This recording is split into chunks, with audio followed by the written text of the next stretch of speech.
प्यारे साथियों नमस्कार, स्वागत है अपने यूट्यूब चैनल बीएससी विश्व संग्राम में। दोस्तों मैं आशा उम्मीद करता हूँ कि सभी साथी मस्त और स्वस्थ होंगे और मन लगा के पढ़ाई कर रहे होंगे। चलिए दोस्तों, तो आगे चलता हूँ मैं। तो आज क्या है, आज जीव जनन कैसे करते हैं एकदम शुरू से। आज कौन सा लेक्चर है? दूसरे का लेक्चर है। 90% लाना है तो तैयार हो जाइए ऑल ऑफ यू, ठीक है। भाई आशुतोष सर के साथ जुड़ना ना भूले। चलिए दूसरा लेक्चर में आज हमको क्या क्या पढ़ना है, चलिए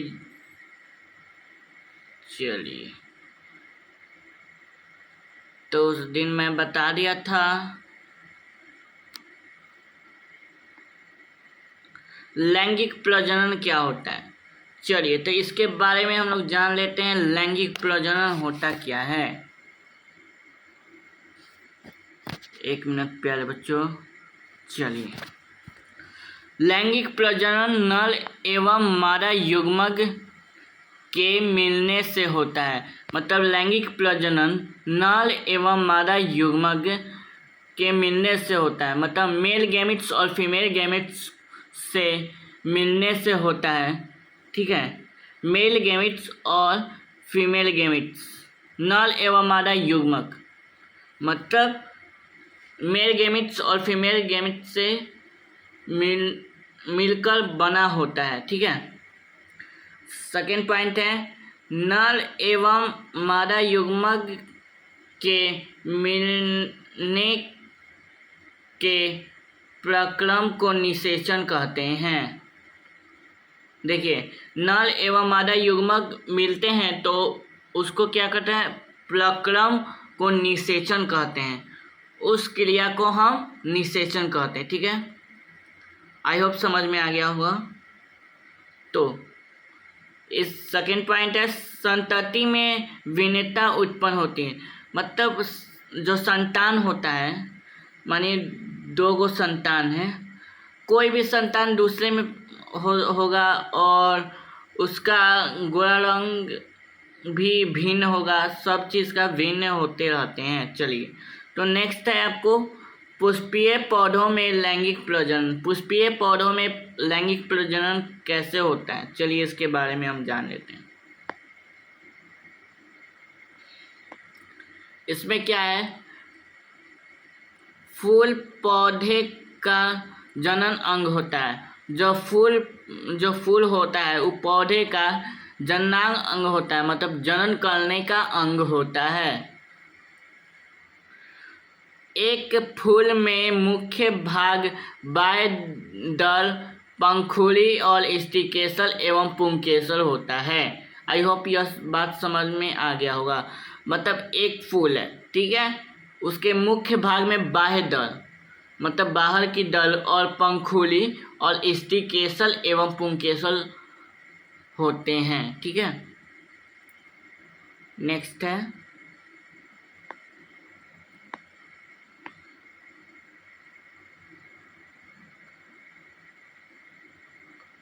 चलिए फूल के प्रकार, फूल कितने प्रकार के होते हैं इसके बारे में हम लोग जान लेते हैं। उभयलिंगी पुष्प, ठीक है, स्टिकेसल एवं पुंकेसर दोनों में उपस्थिति होते हैं।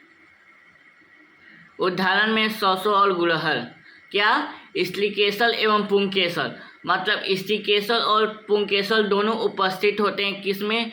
उभयलिंगी पुष्प में, ठीक है। एक लिंगी पुष्प का बात करें तो एक लिंगी पुष्प में क्या होता है, चलिए जान लेते हैं।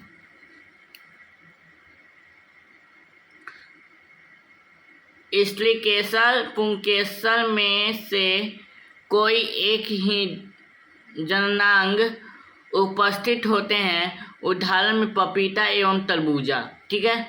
मतलब स्टिकेसल और पुंकेसर में, स्टिकेसल एवं पुंकेसर में से कोई एक ही जननांग उपस्थित होते हैं। जैसे उदाहरण में होगा पपीता और तरबूजा, ठीक है।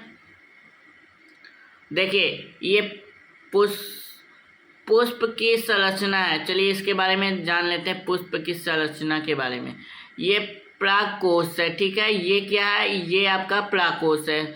और तंतु है, ये क्या है आपका तंतु है, ठीक है।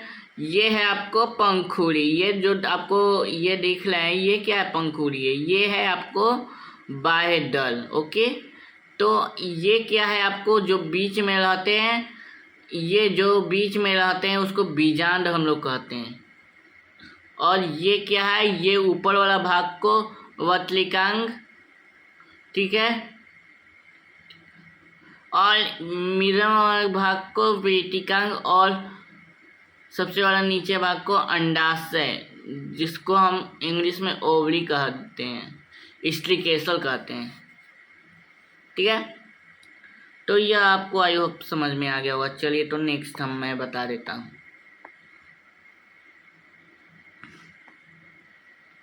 बीज निर्माण की प्रक्रिया कैसी होती है इसमें, ठीक है। तो इसमें कैसे होती है, नर और मादा युग्मकों के संयोजन से बनता है। मतलब ये है ये, ठीक है। ये है आपको M, ये है F E, ठीक है। तो इसका अर्थ क्या हुआ, इसमें पूछ रहा है नर और मादा युग्मक के संयोजन से बनता है। मतलब ये नर है, यह मेल है और ये फीमेल है। मेल इसमें जाएगा और फीमेल इसमें जाएगा, तो संयोजन करेगा, ठीक है। संयोजन करता है, ठीक है। संयोजन से बनती है, यह संयोजन करके बनाती है, ठीक है।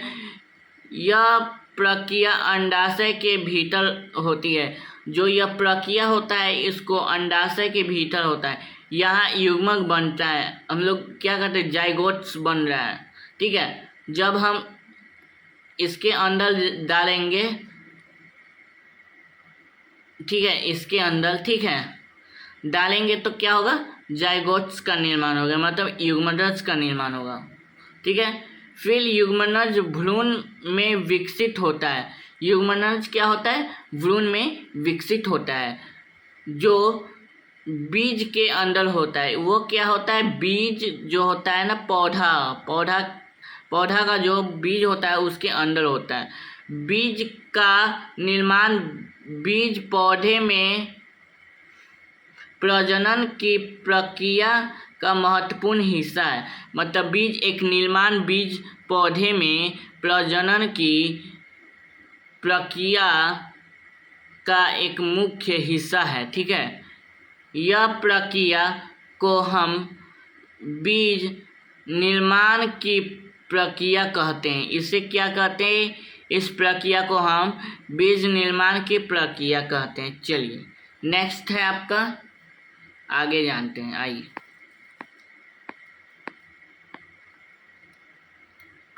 यहीं आपका तस्वीर है वतलिकांग का परागकणों का अंकुरण, ठीक है। ये क्या है, ऊपर वाला भाग परागकण, वतलिकांग, नर युग्मक, पराग नली, ठीक है, अंडाशय, मादा युग्मक, ठीक है, यही है, ठीक है। आई होप समझ में आ गया होगा।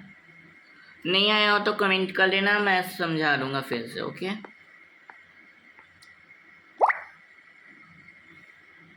मानव में प्रजनन कैसे होता है इसके बारे में जानते हैं। मानव में लैंगिक प्रजनन होता है। मानव में लैंगिक प्रजनन होता है, ठीक है।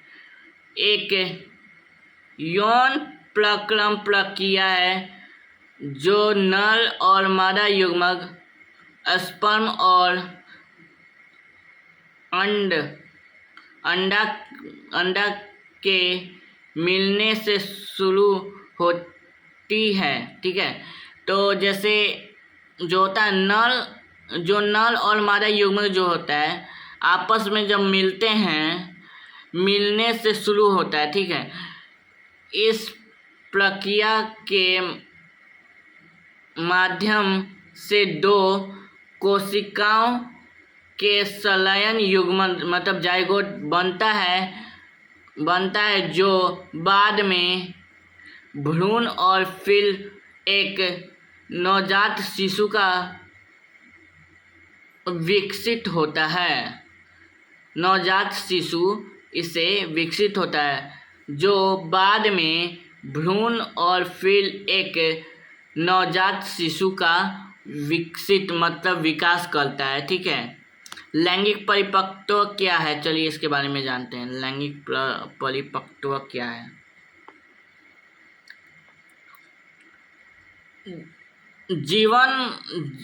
जीवन का वह काल जब नर में शुक्राणु तथा मादा में अंडाणु कोशिका का निर्माण शुरू हो जाता है, तो किशोरावस्था की इस अवधि को यौनारंभ कहते हैं। मतलब इसका अर्थ क्या होता है, चलिए हम जानते हैं। जीवन का वह काल जिसमें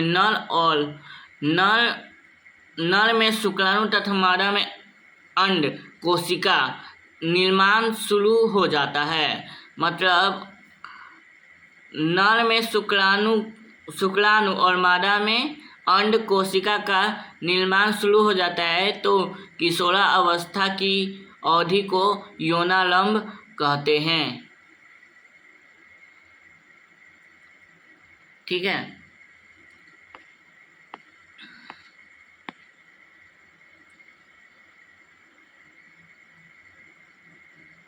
यौनारंभ पे परिवर्तन। ठीक है। किशोरावस्था में एक समान। ठीक।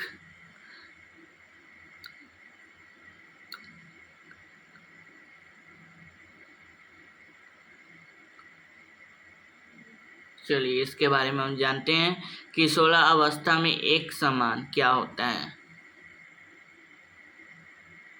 काख एवं जननांग के पास गहरे बाल का उगना। मतलब काख जब किशोरावस्था में होते हैं, जब किशोरावस्था के समान होते हैं, तो कंधा पे बाल उगता है। ठीक है। कंधा एवं जननांग के पास गहरे बाल उगते हैं। ठीक है। त्वचा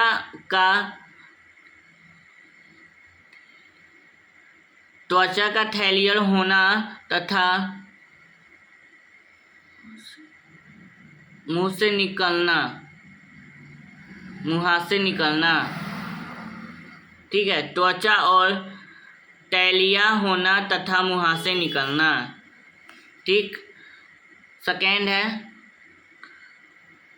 स्त्रियों में क्या होता है, लड़कियों में स्तन का आकार में वृद्धि होने लगती है। मतलब स्तन जो है ना उनकी बढ़ने लगता है। ठीक है। इसमें क्या रजोधर्म होने लगता है। इनमें क्या होता है, लड़कियों में रजोधर्म चलने लगता है। ठीक है। रजोधर्म होने लगता है इनमें। ठीक। लड़कों में अब क्या, चेहरे पे दाढ़ी मूछ निकलने लगते हैं और आवाज़ फटना। ठीक है। लड़कों में आवाज़ क्या होता है, फट जाता है। ठीक है। ये परिवर्तन के संकेत देते हैं। यह परिवर्तन के संकेत देते हैं कि हाँ लैंगिक परिपक्वता हो रही है। ठीक है। आई होप समझ में आ गया। जैसे हम लोग का जो क्या कहता है, कंठ जो होता है। ठीक है। कंठ से हम लोग क्या करते हैं, पानी हम लोग पीते हैं, तो क्या होता है, यहाँ कंठ जो है जब हम मैच्योर होने लगते हैं, तो परिपक्व में आ जाते हैं, तब उस समय हमारी आवाज़ फटने लगती है और लड़कियों का आवाज़ मीठा होने लगता है। ठीक है। यह समझ में आ गया। तो चल नर जनन तंत्र के बारे में हम लोग समझ लेते हैं। नर जनन तंत्र होता क्या है, इसके बारे में। वृषण उदर गुहा के बाहर वृषणों कोश में उपस्थित होते हैं। तो वृषण उदर गुहा के बाहर वृषण कोश में उपस्थित होते हैं। मतलब एक वृषण है जो उदर गुहा के बाहर वृषण कोश में उपस्थित होते हैं। वृषण कोश तापमान तुलनात्मक रूप में कम होते हैं, मतलब वृषण कोश में तापमान तुलनात्मक रूप से कम होते हैं, ज़्यादा नहीं कम होते हैं, जो शुक्राणु बनने के लिए आवश्यक हैं। नर युग्मक शुक्राणु यहाँ पर बनते हैं। इसमें क्या होता है, नर युग्मक शुक्राणु बनते हैं वृषण में। ठीक है, चलिए नेक्स्ट।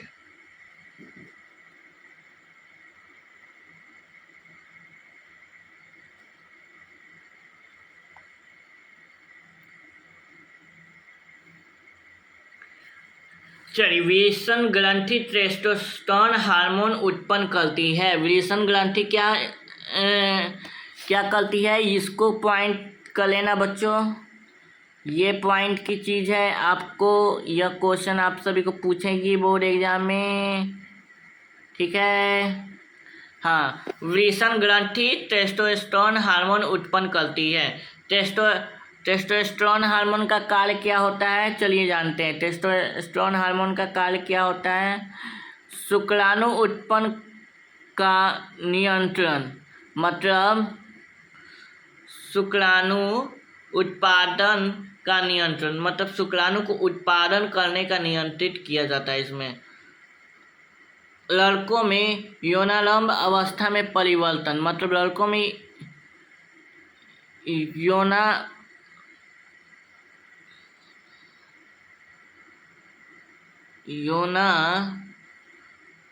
मतलब युवा अवस्था आते हैं ना, तो उसमें परिवर्तन होने लगता है। ठीक है, शुक्रवाहिनी सेकेंड पॉइंट है। शुक्रवाहिनी क्या है, यह शुक्राणुओं को वृषण में शीशन तक पहुंचाता है। यह क्या करता है, शुक्रवाहिनी यह शुक्राणु को वृषण शीश तक पहुंचाता है। मूत्र मार्ग क्या है, मूत्र मार्ग, ठीक है, यह मूत्र और वील दोनों के बाहर जाने का मार्ग है। बाहरी आवरण के साथ इसे शीशन कहते हैं। मतलब यह क्या है, यह है आपको मूत्र मार्ग, जिससे हम लोग का यूरिया हम लोग निकालते हैं। ठीक है, इससे हम लोग क्या करते हैं, ये बाहर निकालते हैं ना, यूरिया को हम लोग निकाल देते हैं जैसे। ठीक है, यूरिया हम लोग निकाल देते हैं, इसको बाहर निकाल देते हैं। ठीक है, मूत्र और वीर्य दोनों को बाहर जाने का मार्ग है। यह दोनों क्या है, बाहर जाने का मार्ग होता है। बाहरी आवरण के साथ इसे शीशन हम कहते हैं। ठीक है, चौथा नंबर है आपका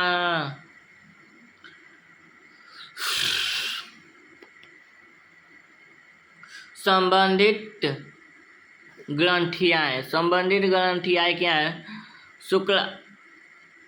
शुक्राशय ग्रंथि तथा प्रोजेस्टेरोन ग्रंथि अपने स्रावन शुक्रवाहिनी में डालते हैं। मतलब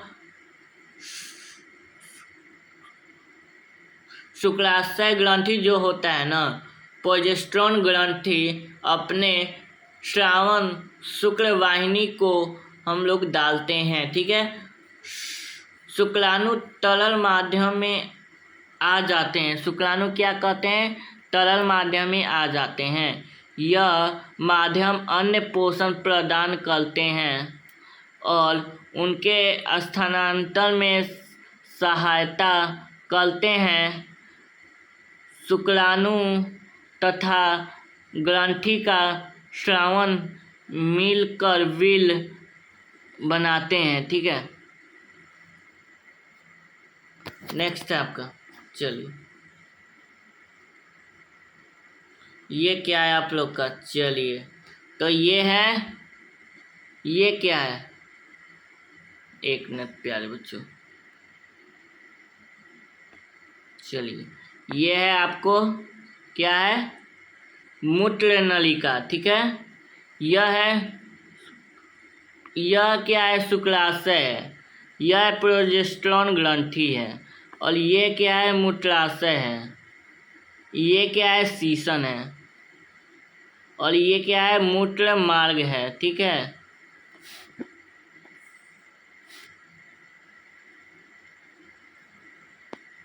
ये क्या है, वृषण कोष्ठ ई है, ठीक है। और वृषण ये है, ये जो बीच वाला पार्ट होता है जो छोटा सा है, ये है आपको वृषण, ठीक है। ये है आपको जो यहाँ से निकलता है, क्या कहते हैं, शुक्लवाहिनी, ठीक है। और मानव का नर जनन तंत्र ऐसे ही बनाइएगा तो आपको 5 नंबर बोर्ड में आ जाएगा आपको, ठीक है। और उसमें कुछ डिफाइन करना है तो डिफाइन कर दीजिएगा। एग्जामिनर खुश होके 5 से ज़्यादा नंबर दे सकता है आपको, ठीक है।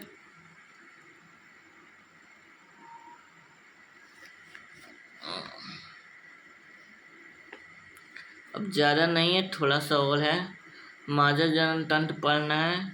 चलिए मादा जनन तंत्र के बारे में जानते हैं। अंडाशय के बारे में, मादा युग्मक अथवा अंड कोशिका का निर्माण अंडाशय में होता है। मतलब मादा युग्मक मतलब फीमेल गैमेट्स का और एग कोशिका मतलब अंड कोशिका का निर्माण अंडाशय में होता है।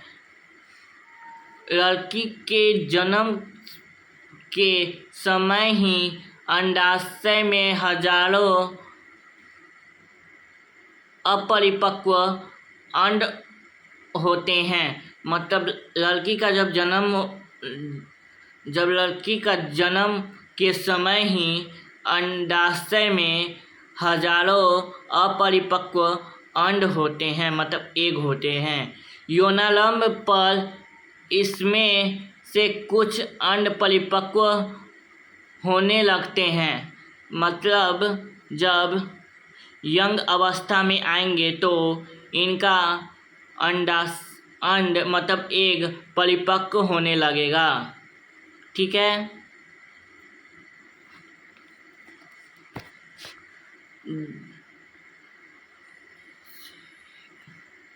दो में से एक अंडाशय द्वारा हर महीने एक परिपक्व अंड उत्पन्न किया जाता है, ठीक है। 2 में से एक मतलब 2 है, उसमें से एगो अंडाशय द्वारा हर महीने एक परिपक्व अंड को उत्पन्न किया जाता है, ठीक है। अब उसके बाद है आपका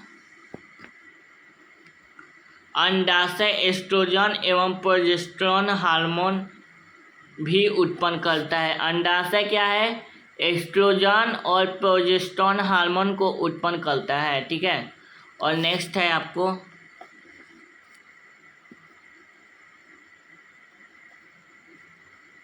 अंडवाहिका,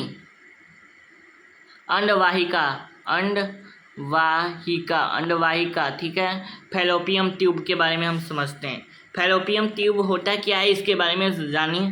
तो चलिए, अंडाशय द्वारा मतलब एक अंडाशय का दीवार होता है, उस अंडाशय द्वारा उत्पन्न अंड कोशिका को गर्भाशय तक स्थानांतरण करती है। मतलब इसका अर्थ होता है आपका, चलिए, यह अंडाशय द्वारा उत्पन्न अंड कोशिका मतलब अंडाशय द्वारा मतलब एक अंडाशय जो होता है उसके द्वारा उत्पन्न अंड कोशिका को गर्भाशय तक स्थानांतरण करती है। इसको एक जगह से दूसरी जगह पहुंचाती है, ठीक है।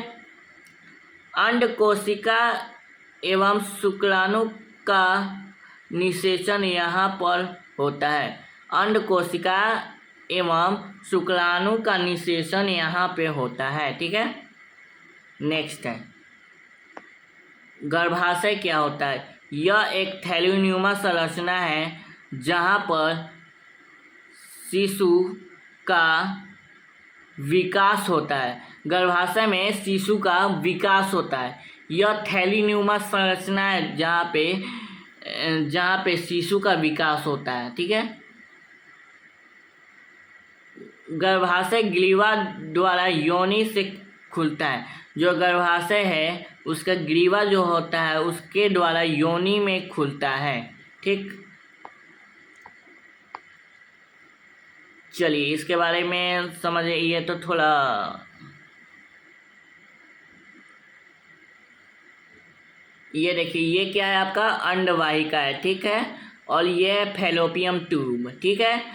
अंडाशय है, गर्भाशय है, ग्रीवा है, योनि है। ये क्या है आपका योनि है। ठीक है। और ये क्या है ग्रीवा है। ठीक है। और उसके बाद मानव का मादा जनन तंत्र अगर ये पूछ देगा तो ये हमारे अंदाज से 5 नंबर में पूछेगा। ठीक है। तो इसको छोड़ना ना भूलना। ठीक। अगर छोड़ोगे तो 5 नंबर तुम हाथ धो दोगे। ठीक है। अब ज़्यादा नहीं है, थोड़ा सा बचा हुआ है। अब उसको चैप्टर पढ़ा के एंड कर देते हैं। जब अंड कोशिका का निषेचन होता है तो क्या होता है इसमें। जब शुक्राणु कोशिका और अंड कोशिका का मिलन होता है तो यह निषेचन होता है। यह मिलन एक नई कोशिका बनाता है। यह मिलन क्या है, एक नई कोशिका बनाता है जिसे युग्मनज कहा जाता है। इसको क्या कहते हैं, युग्मनज कहते हैं। युग्मनज में माता पिता दोनों का आनुवांशिक गुण होते हैं। ठीक है। निषेचन तब होता है जब शुक्राणु अंडाणु में प्रवेश करते हैं और उसके नाभिक अपना आपस में जुड़ जाते हैं। ठीक है। मतलब इसका अर्थ क्या है, जब शुक्राणु और अंडाणु में प्रवेश करते हैं और उसके नाभिक में आपस में जुड़ जाते हैं तब। उसके बाद है अंड के निषेचन से लेकर शिशु के जन्म तक के समय को क्या कहते हैं, गर्भकाल कहते हैं। इसकी अवधि 9 महीना होती है। ठीक है। इसकी अवधि कितनी होती है, 9 महीना होती है। ठीक है। इसकी अवधि सामान्य 9 महीने या 40 सप्ताह की होती है।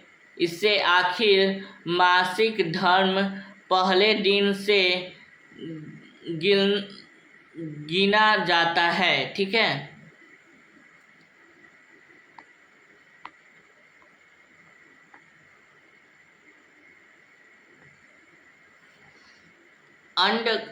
जब अंड कोशिका का निषेचन नहीं होता है तब उसके बारे में क्या कहना है। हर महीने गर्भाशय खुद को निषेचित अंड प्राप्त करने के लिए तैयार रहते हैं। ठीक है। गर्भाशय की भित्ति मांसल एवं स्पंजी होती है। इसको याद रखिएगा। गर्भाशय की भित्ति मांसल एवं स्पंजी होते हैं। इसको इतना याद रखिएगा। यह भ्रूण के विकास के लिए जरूरी है। ठीक है। यदि निषेचन नहीं होता है तब इस भित्ति की आवश्यक नहीं रहती है। ये बहुत इम्पोर्टेंट है, इसको याद रखिएगा। ठीक है। अतः यह धीरे धीरे पड़ते टुकड़ों पर योनि मार्ग के रक्त एवं म्यूकस के रूप में बाहर निकालता है। ठीक है। यह चक्र लगभग 1 महीना का समय लेता है।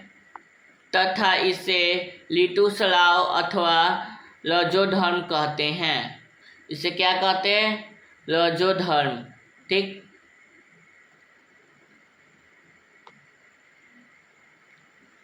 40 से 50, ठीक, 40 से 50 वर्ष की उम्र के बाद अंडाशय से अंड का उत्पन्न होना बंद हो जाता है, फलस्वरूप रजोधर्म बंद हो जाता है, तब जिसे रजो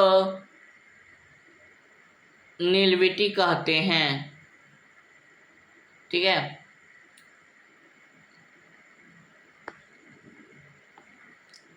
जनन स्वास्थ्य क्या है?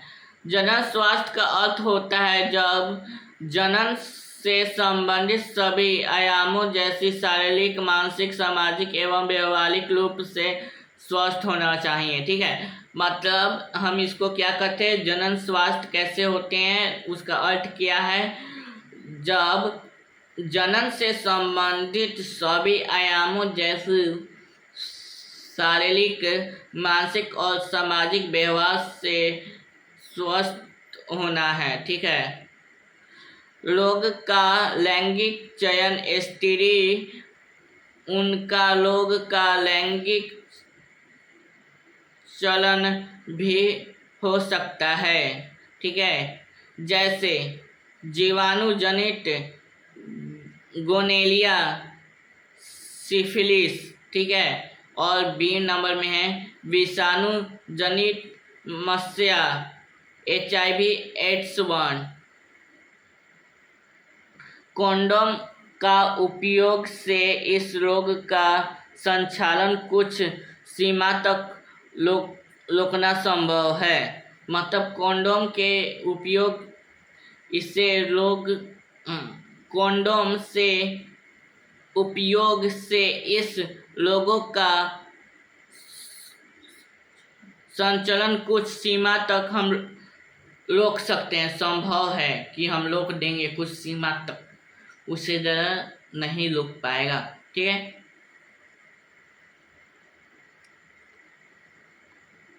चलिए नेक्स्ट टॉपिक है आपका गर्भाशय क्या है? गर्भ को रोकना गर्भ निरोधक कहलाता है। गर्भरोधक।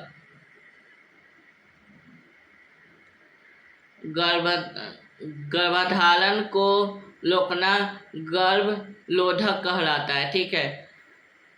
गर्भरोधन के प्रकार कितने होते हैं?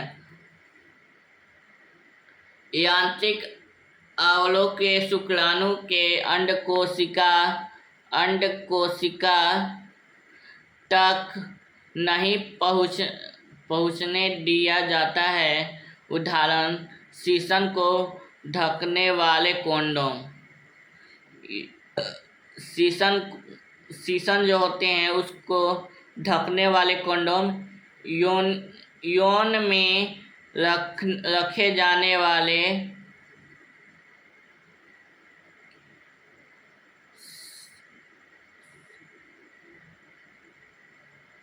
Cervical cap. ठीक है। योनि में रखे जाने वाले सर्वाइकल कैप्स। ठीक है। और उसके बाद जानते हैं आगे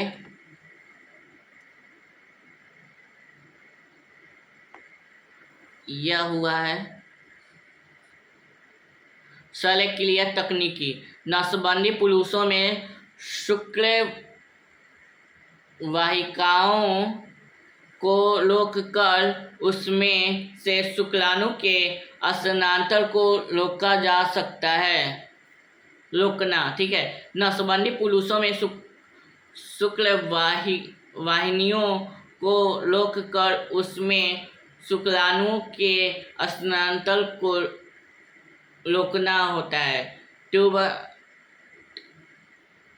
ट्यूबेक्टोमी महिलाओं में अंडवाहिनी को अवरुद्ध कर अंड के स्थानांतरण को रोकना। भ्रूण हत्या। यह बहुत बड़का इम्पोर्टेंट टॉपिक्स है। भ्रूण हत्या के बारे में हम बताएंगे। 1 मिनट रुक जाना बच्चों, थोड़ा जल पी ले। भ्रूण हत्या क्या होता है इसके बारे में मैं पूरी डिटेल बताऊंगा अभी तुरंत। अगर ये क्लास करके जाओगे तो आपको इस चैप्टर में से आपको कम से कम 15 नंबर बनेंगे और वही क्वेश्चन पूछेंगे जो मैं बताऊंगा, क्योंकि बायो में 2 चैप्टर खत्म हो चुका है, केमिस्ट्री में 1 चैप्टर बचा हुआ बस, और फिजिक्स में 5 चैप्टर है अभी। ठीक है, उसको भी सीटेश सर खत्म करेंगे और आशुतोष सर धीरे धीरे आप सभी को सिलेबस समाप्त करने की ओर पे आ रहे हैं, क्योंकि अब 4 ही चैप्टर बच चुका है आप सभी को पढ़ाना बायो में।